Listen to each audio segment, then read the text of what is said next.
Captain Lisa Martinez stood at the large window of Earth Defense Station Omega and watched the stars. The space station moved slowly around Earth like a silent guard. She had been watching these same stars for 3 years now. Tonight felt different, somehow. Her coffee had gone cold an hour ago, but she did not care. The reports on her desk told the same story they had been telling for months. The Galactic War was getting worse. 2 massive groups of aliens were fighting each other across the galaxy. The Confederation of Free Worlds said they fought for freedom and peace. The Hegemony Empire wanted to control everything and everyone. Both sides had weapons that could destroy entire planets. Earth had chosen to stay out of this war. The Earth Council had made this decision 50 years ago when the fighting first started.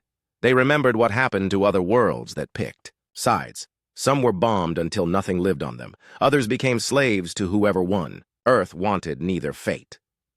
Lisa turned away from the window when she heard footsteps. Dr. Amy Sullivan walked into the command center carrying a tablet. Amy was one of the smartest people Lisa knew. She studied alien life and had spent years learning about the different species in the galaxy. Amy had short brown hair and always wore her lab coat even when she was not working. "More reports from the outer sensors," Amy said as she handed Lisa the tablet. "The fighting is moving closer to our part of space." Lisa looked at the data on the screen. Red dots showed where battles had happened in the last week. Yellow dots showed where refugee ships were running away from the fighting. Green dots showed safe worlds that had not been attacked yet. There were not many green dots left. "How many refugee ships this week?" Lisa asked. 47 that we could detect," Amy replied. "Most of them are heading toward the neutral zone near Alpha Centauri. Some are trying to reach the Outer Rim territories." Lisa nodded. Earth was not the only world that had chosen to stay neutral. About 20 other planets had made the same choice. They had created safe zones where refugee ships could stop for fuel and supplies. Earth helped pay for these safe zones but did not run any of them.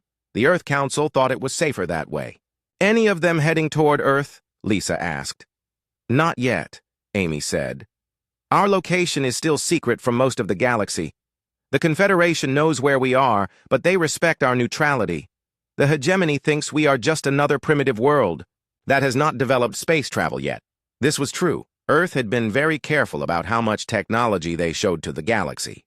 When alien ships came near Earth, they saw weapons and defenses that looked much weaker than they really were. Earth had learned to build very powerful weapons by studying alien technology from crashed ships and old battle sites. But they kept these weapons hidden.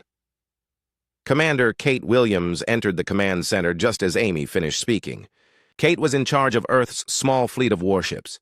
She was tall and had red hair that she always kept in a tight bun. Kate looked worried about something. "We have a problem," Kate said. "Long-range sensors are picking up massive energy signatures at the edge of our solar system." Lisa felt her stomach drop. "How massive?" "Big enough to be a full battle fleet," Kate replied. "The computer thinks it might be 30 or 40 ships." Amy looked at her tablet and started typing quickly. "Let me check the refugee tracking network," she said. "Maybe some ships are running toward us." Lisa walked over to the main display screen. It showed a map of their solar system with Earth at the center. The outer edge of the system was too far, a way to see clearly, but the sensors were already trying to get better readings. "Could it be Confederation ships?" Lisa asked. "Maybe," Kate said. "But the energy patterns look different. The computer is still trying to match them to known ship types." Amy looked up from her tablet. "I found something," she said. "The refugee network shows a group of ships that went missing 3 days ago near the Xerion system. That system was attacked by hegemony forces last week." "How many ships?" Lisa asked. "Unknown," Amy replied. "The last message said they were under attack and trying to escape. After that, nothing." Lisa thought about this. If refugee ships were coming toward Earth, that meant they were desperate. Most alien species did not even know that humans existed. The few that did know thought Earth was too weak to help anyone. For refugees to come here meant they had nowhere else to go. "Time until the ships reach the inner system?" Lisa asked Kate. "About 6 hours if they maintain current speed," Kate replied. "But that assumes they are actually coming here, and not just passing through." Lisa made a decision. "Put the fleet on alert status. I want all ships ready to move in 30 minutes. Contact Luna Base and tell them to prepare for possible first contact situations. Kate nodded and started giving orders to her crew. Amy gathered her things and prepared to return to Luna Base. She would be needed there if alien ships really were coming to Earth. Lisa, Amy said before she left, if these are refugee ships, we need to be very careful. Earth law says we have to help ships in distress, but if we help them, the whole galaxy will learn about our real capabilities. Lisa knew Amy was right. Earth had stayed safe by staying hidden. If they helped refugee ships, they would have to reveal how strong they really were. This might bring the war to Earth. But if they did not help, the refugees would probably die. We will figure it out when they get here, Lisa said. Right now, we just need to be ready for anything. Amy left to return to Luna Base. Kate continued giving orders to the fleet commanders. Lisa went back to the window and looked at the stars again. Somewhere out there, ships full of scared aliens were flying toward Earth. In a few hours, everything might change forever. Lisa had always known this day might come. Earth could not stay hidden forever. She just hoped that when the time came to choose, they would make the right choice. The lives of many innocent people might depend on what Earth decided to do next. The stars looked the same as they always had, but Lisa knew that was about to change. The calm before the storm was ending. Nicole Harper was flying her patrol ship around the moon when the first alien vessel appeared. She had been a pilot for Earth Defense Corps for 5 years, but had never seen anything like what was happening now. A ship the size of a small building materialized out of nowhere and started falling toward Earth. The alien ship was dark silver and shaped like a leaf. It had no lights and was spinning slowly as it fell. Nicole could see damage along its hull. Pieces of metal were floating away from it as it tumbled through space. "Command, this is Patrol 7, Nicole said into her radio. "I have visual contact with unknown vessel. It appears to be damaged and falling toward Earth." "Copy, Patrol 7, came the reply from Captain Martinez. "Move closer but maintain safe distance. We are tracking 2 more vessels approaching from the outer system." Nicole pushed her ship forward and got a better look at the falling vessel. It was definitely alien technology, but unlike anything in Earth's databases. The metal looked organic, somehow like it had been grown instead of built. There were symbols carved into the hull that looked like flowing water or wind. As Nicole watched, a section of the alien ship's hull opened up. A smaller craft shot out and tried to fly toward Earth. This second ship was even more damaged than the first. It was leaking some kind of green gas and sparking with electrical energy. "Command, the alien vessel just launched an escape pod," Nicole reported. "The pod is heavily damaged and heading for Earth's atmosphere. Track it but do not interfere," Captain Martinez ordered. "Let it land, then we will investigate." Nicole followed the small alien craft as it entered Earth's atmosphere. The ship's pilots seemed to know what they were doing because they managed to guide the craft toward the Pacific Ocean. Nicole watched it splash down about 200 miles west of California. Before she could report the landing, 2 more ships appeared near the moon. These were much larger than the first vessel. They looked like transport ships designed to carry many passengers. Both ships were damaged, but not as badly as the first one. Nicole's radio crackled with new voices. Captain Martinez was coordinating. "With multiple Earth defense ships now. The situation was getting complicated very quickly. All patrol units, this is command," Captain Martinez said. "We now have multiple alien vessels in our system. 2 large transports are requesting permission to land. They appear to be refugee ships." Nicole watched as the 2 transport ships moved slowly toward Earth. They were trying to communicate using basic mathematical signals. This was the universal first contact protocol that most spacefaring species used when meeting new civilizations. Dr. Amy Sullivan's voice came over the radio from Luna Base. "Command, I am reading over 200 life signs on those transport ships. Multiple species. They appear to be civilians, not military." Nicole felt her heart speed up. 200 aliens were about to land on Earth. This was the biggest first contact event in human history.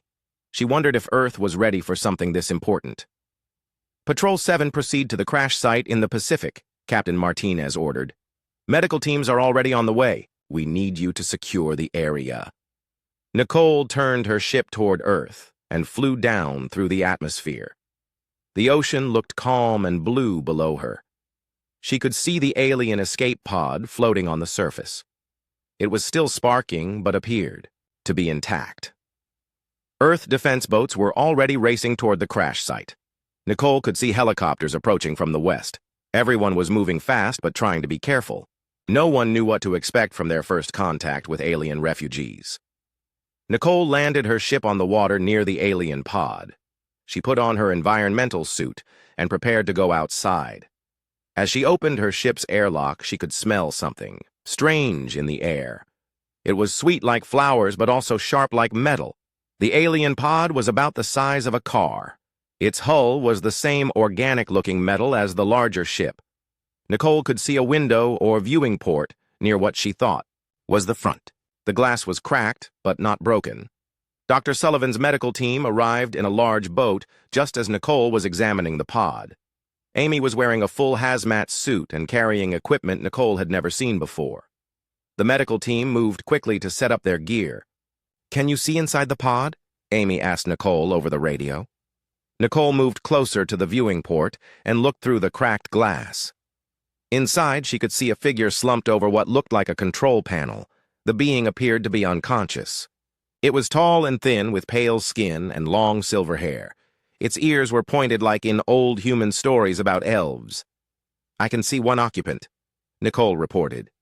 "Appears to be unconscious. The being looks humanoid but with pointed ears. Silver hair, wearing some kind of armor." Amy's team managed to get a sensor probe close to the pod. "Life signs are weak but stable," Amy announced. "We need to get this being medical attention quickly." It took the team 20 minutes to figure out how to open the alien pod. The door mechanism was completely different from human technology. When they finally got it open, Nicole gasped at what she saw. The alien inside was definitely female and looked like an elf from human fairy tales. She was wearing dark green armor that seemed to be made from the same organic metal as her ship. She had a long curved sword attached to her belt and several devices Nicole did not recognize, but the elf was badly injured. She had burn marks on her arms and a deep cut across her forehead. Her breathing was shallow and her skin was very pale. "Get her to the medical boat immediately," Amy ordered. "We need to stabilize her before we can move her to Luna Base." As the medical team carefully moved the unconscious elf, Nicole heard Captain Martinez on the radio. "The transport ships are requesting emergency landing permission. They are reporting engine failures and life support problems." Nicole looked up at the sky but could not see the alien transports from her position on the ocean. She wondered what kind of people were on those ships and why they had come to Earth. Amy was working over the injured elf when the alien's eyes suddenly opened. They were bright green like emeralds. The elf looked around in confusion and tried to sit up. "Easy," Amy said softly, even though she knew the alien probably could not understand English. "You are safe. We are trying to help you." The elf looked at Amy and then at Nicole. Her green eyes were full of fear and pain. She tried to say something, but the words were in a language Nicole had never heard. It sounded like singing mixed with the wind in trees. Dr. Sullivan was recording everything and trying to run the alien language through her translation programs. "The computer is picking up linguistic patterns," Amy reported. "This might be one of the Confederation languages." Nicole watched as the elf tried to communicate with hand gestures. She pointed to the sky and then to herself. Then she made motions like ships flying and explosions. It was clear she was trying to warn them about something. "I think she is trying to tell us about the other ships," Nicole said. "Maybe there is danger coming." The elf seemed to understand that Nicole was trying to help. She grabbed Amy's arm gently and spoke more urgently in her musical language. Her green eyes were wide with what looked like fear or desperation. Captain Martinez's voice came over the radio again. "All units be advised. Long-range sensors are detecting a large fleet approaching from outside the system. Energy signatures. Match hegemony battle groups. Estimated time of arrival 4 hours. Nicole felt a chill run down her spine. The refugee ships had brought danger with them. The war that Earth had tried so hard to avoid was coming to their doorstep, whether they wanted it or not. Dr. Amy Sullivan had never worked harder in her life.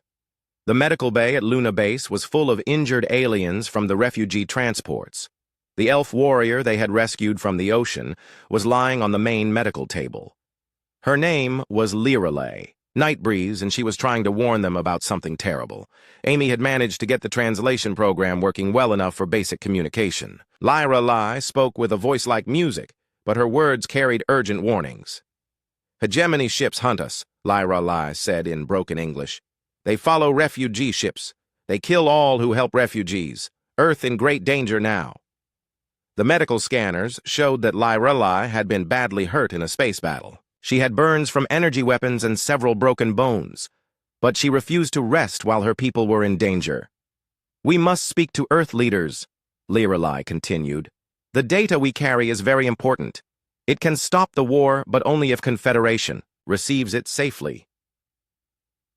Amy looked around the medical bay at the other refugees. There were about 30 aliens from different species.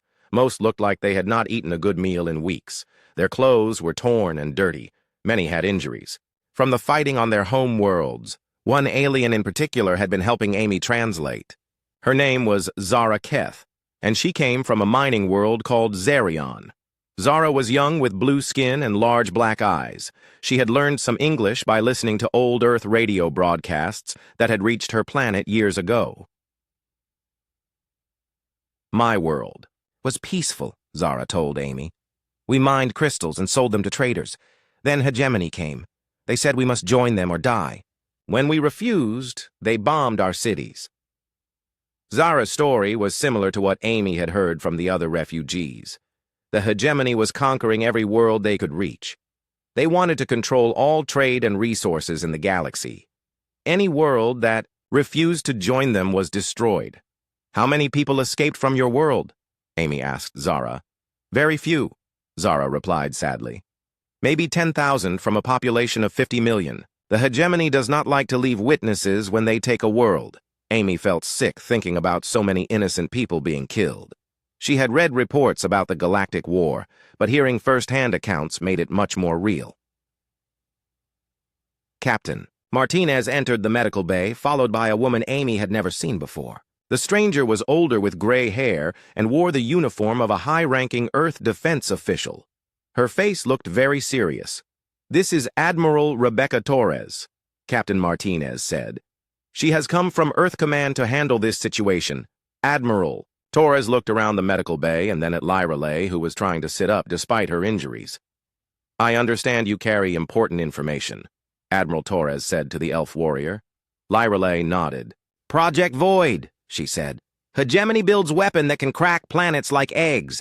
The data shows how weapon works and where they test it. Amy saw Admiral Torres go pale. A weapon that could crack planets would make the Hegemony unstoppable. No world would dare resist them if they had such power. Where is this data now? Admiral Torres asked. Zara spoke up. Hidden in refugee ship computer systems, encrypted using Confederation codes. But Hegemony knows we have it. That is why they chase us. Before Admiral Torres could respond, alarms started. Going off throughout Luna Base. Captain Martinez got a message on her communicator and her face went white. Admiral, Captain Martinez said. Long-range sensors show a Hegemony battle fleet has just entered our solar system. They are demanding we surrender the refugees immediately. Admiral Torres looked at Lyra Lai and then at the other refugees. Amy could see her struggling with a terrible decision. Earth had stayed neutral in this war for 50 years, but now the war had come to them. What are our options? Admiral Torres asked Captain Martinez. We can escort the refugees out of our system and hope the Hegemony leaves us alone, Captain Martinez replied. Or we can refuse their demands and prepare for battle. Amy looked at the injured aliens around her. Most of them could barely stand, let alone survive another space battle. If Earth forced them to leave now, they would almost certainly be captured or killed. Lyra Lai struggled to her feet despite Amy's protests. Earth must not fight for us, she said. Hegemony fleet too strong. You cannot win. Better to let us go and save your world. Admiral Torres stared at the brave elf warrior. And what happens to you and your people if we do that? We die, Lyra Lai said simply. But Earth lives. That is more important. Amy felt tears in her eyes. These aliens had lost everything, but they were still willing to sacrifice themselves to save Earth. It was the most noble thing she had ever witnessed. Zara stepped forward. Admiral Torres, she said, we understand if Earth cannot help us. We knew this was dangerous when we came here, but please know that Project Void will not stop with Confederation worlds. Hegemony wants to control everything. Eventually they will come for Earth too. Admiral Torres was quiet for a long moment. Amy could see her thinking about everything she had heard. The choice was simple but terrible. Stay neutral and let innocent people die or fight an enemy that could destroy Earth. Captain Martinez, Admiral Torres said finally, contact the Hegemony fleet. Tell them Earth is willing to discuss their demands. Amy's heart sank. It sounded like Earth was going to give up the refugees to save themselves. She looked at Lyreley and saw the elf warrior nod with understanding. Even Zara seemed resigned to their fate, but Admiral Torres was not finished talking. Set up a meeting in space between Earth and Hegemony representatives, she continued. I want to look these people in the eye before I make my final decision. 2 hours later, Admiral Torres was aboard an Earth diplomatic shuttle heading toward the Hegemony fleet. Amy watched from Luna Base as the massive alien warships came into view on the main screen.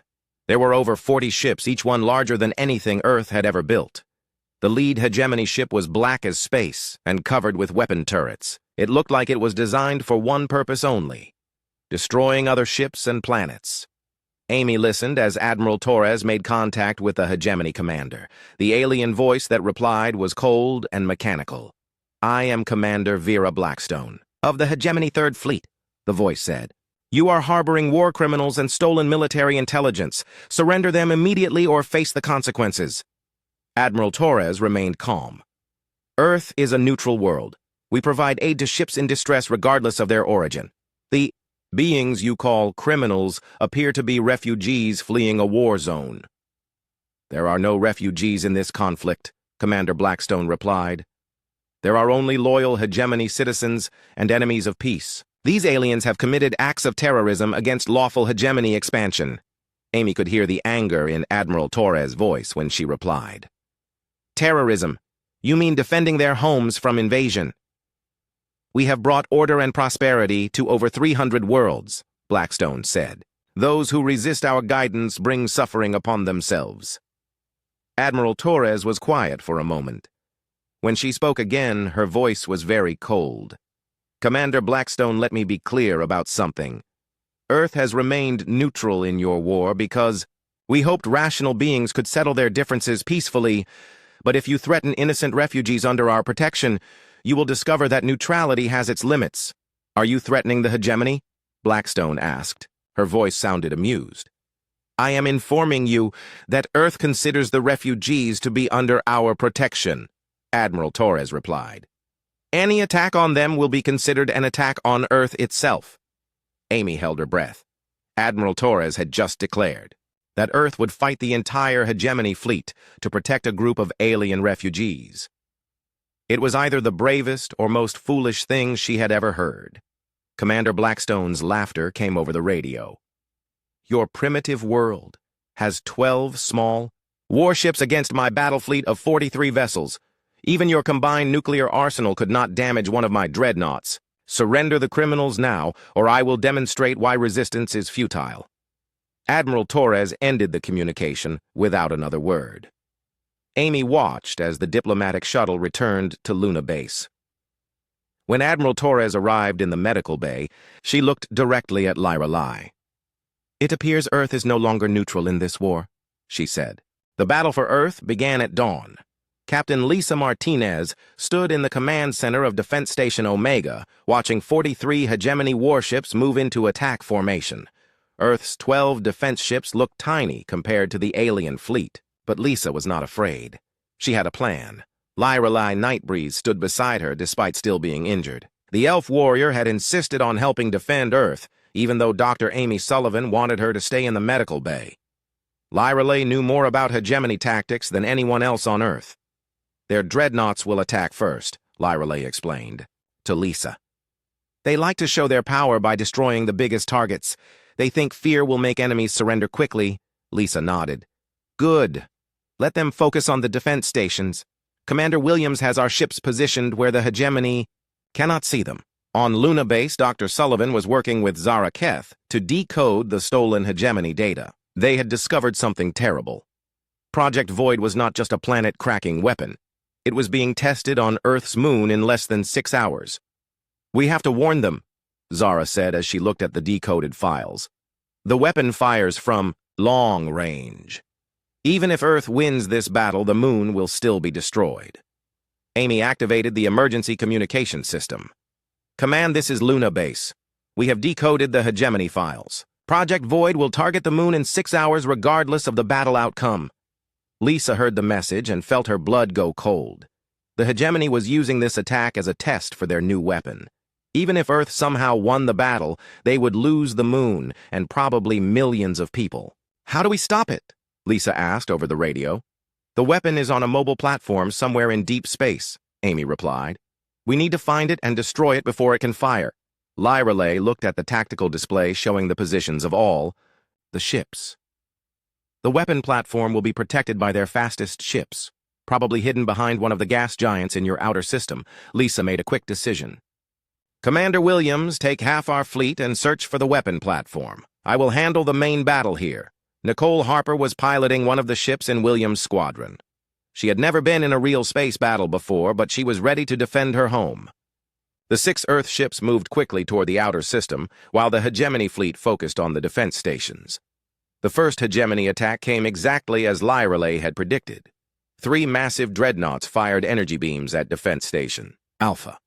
The beams were bright blue and looked powerful enough to cut through a mountain, but the energy beams bounced off the station's shields like water off glass. The hegemony had made a serious mistake.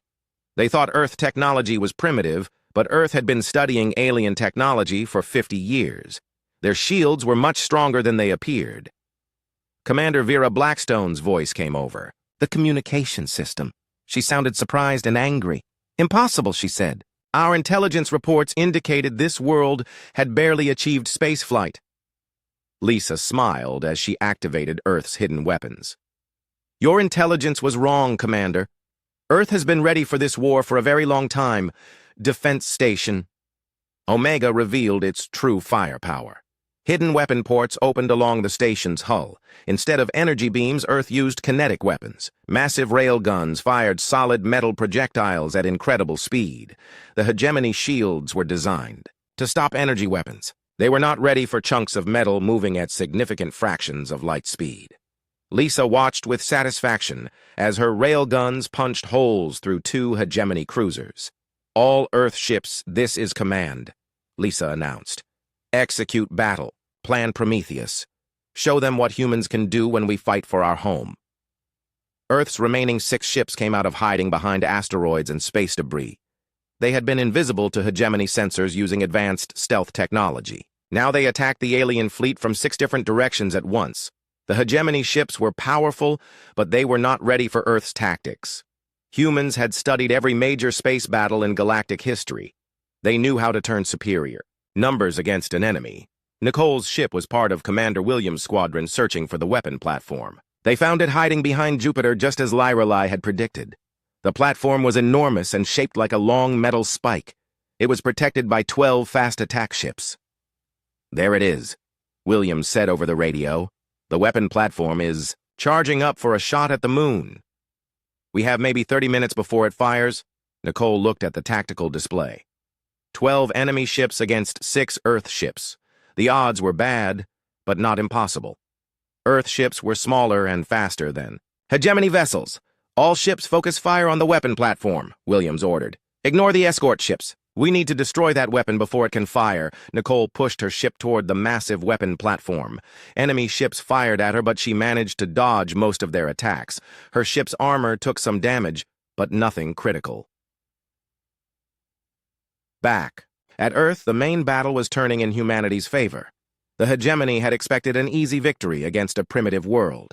Instead, they were fighting the most advanced defensive fleet they had ever encountered. Lyrelay was helping Lisa coordinate the battle using Confederation tactics mixed with human innovation. The combination was deadly effective against hegemony forces. "Their command ship is trying to retreat," Lyrelay pointed out. "If Blackstone escapes, she will report Earth's true capabilities to the hegemony high command." Lisa saw the massive hegemony flagship moving away from the battle. She could not let it escape. Earth's location would no longer be secret, but they could not let the enemy know how strong they really were. "Nicole, this is command," Lisa said over the radio. "Status on the weapon platform." Nicole's voice came back, filled with excitement. "We have damaged the platform, but it is still charging. The weapon will fire in 10 minutes. We need more firepower." Lisa looked at her tactical display. The main battle was almost won, but she could not spare any ships to help William's squadron. The choice was terrible. Save Earth or save the moon. Dr. Sullivan's voice came over the radio from Luna Base. "Command, I have an idea. The hegemony weapon uses their ship's power cores to charge. If we can overload their energy grid, the weapon will explode." "How do we do that?" Lisa asked. "Nuclear weapons," Amy replied. "Not to destroy the platform, but to create an electromagnetic pulse. It should cause a feedback loop in their power systems," Lisa understood immediately. Earth's nuclear weapons were considered primitive by galactic standards, but sometimes primitive weapons worked when advanced ones failed. "Commander Williams, you heard the plan," Lisa said. "Use nuclear weapons to create an electromagnetic pulse. Target the weapon platform's power core." Nicole and the other pilots moved their ships away from the weapon platform. Williams launched 2 nuclear missiles at the giant metal spike. The weapons were not designed to destroy the platform, but to disrupt its power systems. The nuclear explosions created massive electromagnetic pulses. The weapon platform's energy grid overloaded exactly as Dr. Sullivan had predicted. Secondary explosions ran along the platform's hull as power cores failed one after another. The weapon that was supposed to crack the moon exploded in a ball of fire that could be seen from Earth. Nicole cheered as debris from the platform scattered across space. At the same time, the main battle around Earth was ending. Commander Blackstone's flagship was badly damaged, and most of her fleet had been destroyed or disabled. Earth's combination of advanced technology and human tactics had proven too much for the hegemony forces. Blackstone's voice came over the communications system one last time. She sounded defeated and angry. "This is not over," she said. "The hegemony will return with a larger fleet. Earth will burn for this defiance." "Let them come," Lisa replied. "Earth is no longer hiding. We will stand with the Confederation against tyranny wherever we find it." As the surviving hegemony ships limped away from Earth, Lisa felt a sense of pride she had never experienced before. Humanity had faced the most powerful military force in the galaxy and won. They had proven that freedom was worth fighting for. Lyra Lai placed a hand on Lisa's shoulder. "Your people fought with great courage," the elf warrior said. "The Confederation will be honored to call Earth an ally." Lisa looked out at the stars, knowing that everything had changed. Earth was no longer neutral. They had chosen a side in the Galactic War. But they had also proven that even the mightiest empire could be defeated by people fighting for their home and their freedom.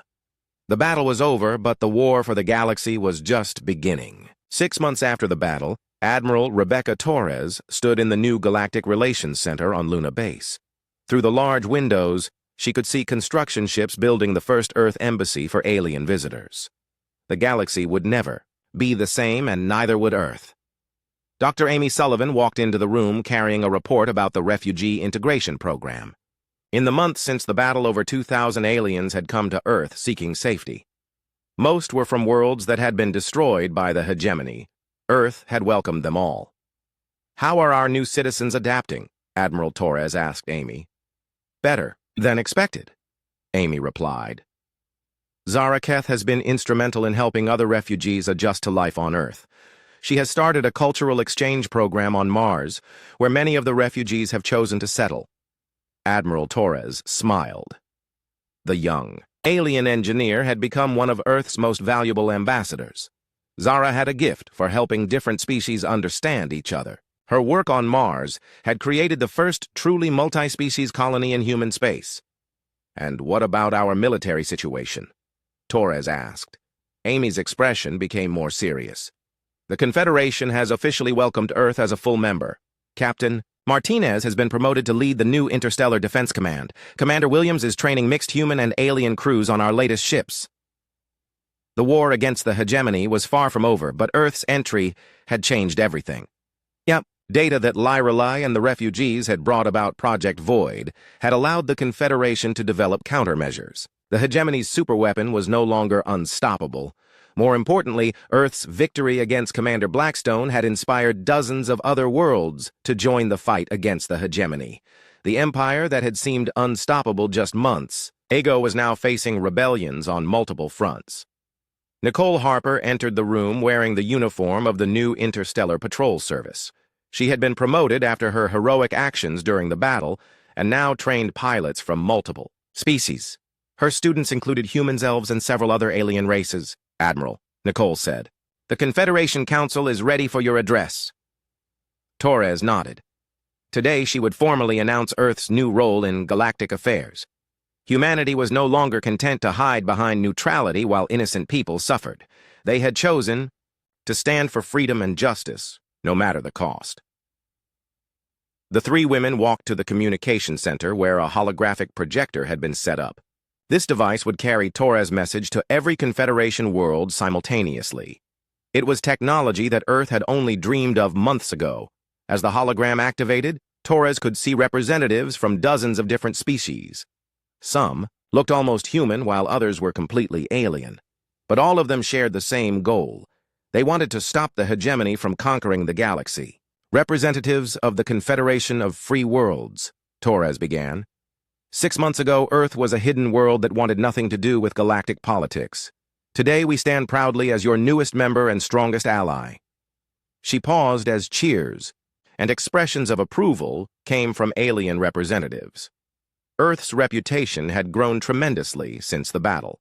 Everyone in the galaxy now knew that humans were formidable warriors when defending their beliefs. "The hegemony believes that might makes right," Torres continued. "They think that superior firepower gives them the right to enslave entire worlds. They are wrong. Today I announce that Earth will lead a new joint task force to liberate worlds."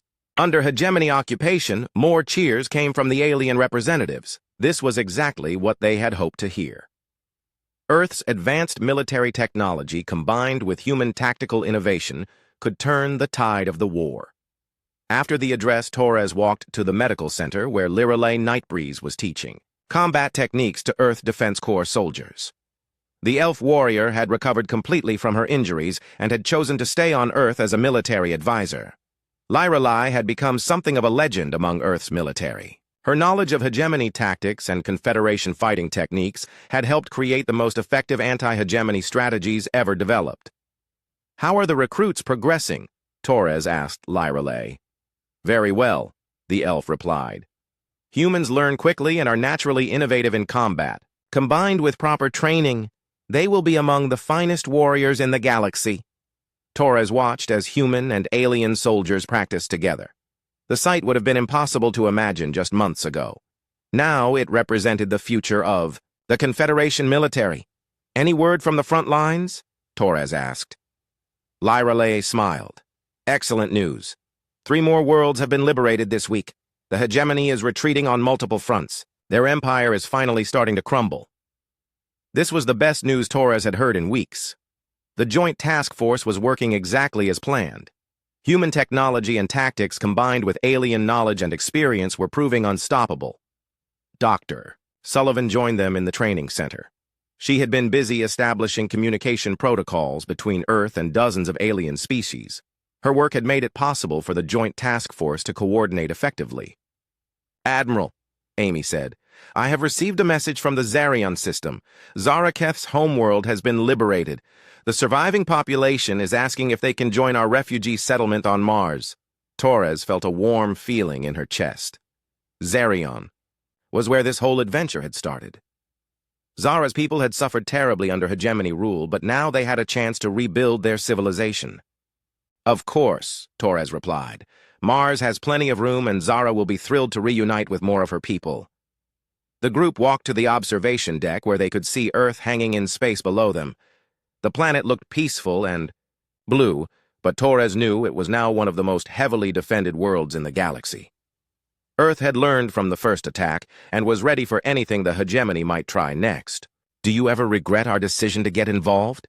Amy asked Torres. Torres thought about the question carefully. Earth had given up its neutrality and safety to help alien refugees. They were now at war with the most powerful empire in galactic history. Many humans had died in the fighting that followed, but Torres also thought about the thousands of aliens who now had new homes and hope for the future. She thought about the worlds that had been liberated from hegemony rule. She thought about the children on Mars who were growing up in a place where different species lived together in peace. No, Torres said finally. We made the right choice. Sometimes the most important decisions are also the most dangerous ones. Nicole joined them on the observation deck. She had just finished training a group of pilots from 6 different species. The exhaustion on her face was mixed with pride and satisfaction. The new Joint Fighter Squadron is ready for deployment, Nicole reported. They are the most skilled mixed species unit I have ever seen. Torres nodded. The Joint Fighter Squadrons were becoming the elite units of the Confederation military. Human. Pilots flying alongside aliens in ships that combined the best technology from multiple worlds. Lyrelai pointed toward deep space where lights were moving among the stars. The supply convoy from Andromeda Base, she explained. They are carrying medical supplies for the refugee camps and new equipment for the Joint Task Force. Torres watched the convoy of ships as they approached Earth. Some were human vessels, while others were alien designs. All of them carried symbols showing they belonged to the Confederation of Free Worlds. What do you think will happen when the war ends? Amy asked. The war will end eventually, Torres replied. The hegemony cannot maintain their empire forever. Too many worlds are rebelling and their resources are running out. When peace comes, we will help rebuild the galaxy. Torres imagined a future where hundreds of worlds work together in peace. Different species sharing knowledge and culture while respecting each other's differences. It would not be easy to achieve, but it was worth fighting for. Zara Keth's voice came over the communication system from Mars. Admiral Torres, this is Mars Colony Base. We wanted to thank Earth again for everything you have done for the refugees. The new settlements are thriving, and we are ready to contribute to the war effort. Torres smiled as she replied. Thank you, Zara. Earth is proud to call you our ally and friend. Together we will build a better galaxy. As the group watched the stars, Torres reflected on how much had changed. Earth had started as a hidden world afraid to get involved in galactic politics. Now they were leaders in the fight for freedom and justice. The journey had been dangerous and costly, but it had also been necessary. Sometimes neutrality was not an option when innocent people were suffering. Sometimes standing up for what was right required risking everything, Admiral, Nicole said. Incoming message from the Joint Task Force. They are requesting permission to use Earth as a staging area for the next liberation mission. Granted, Torres replied without hesitation. Earth's resources are at the disposal of the Confederation. We will do whatever it takes to free every world under hegemony control. Torres looked out at the stars one more time. Somewhere out there, the war continued. Brave soldiers from dozens of species were fighting to protect innocent civilians and liberate enslaved worlds. Earth was now part of that fight and would be until the galaxy was free. The neutral world that had wanted to avoid galactic politics was gone forever. In its place stood a leader in the fight for freedom. Earth had found its place among the stars and would never hide again. The war had come to their doorstep uninvited, but humanity had risen to meet the challenge. They had proven that even the smallest acts of courage could change the course of galactic history. Earth would continue to stand for justice no matter what dangers lay ahead. In the distance, more ships approached carrying refugees who needed help and allies who shared their values. Earth was ready to welcome them all. The galaxy was vast, but it was also connected by the bonds of friendship and mutual respect. The future was uncertain, but it was also full of hope. Earth had kept its distance from the galactic war until trouble arrived at their doorstep. Now they would make sure that trouble never threatened innocent people again.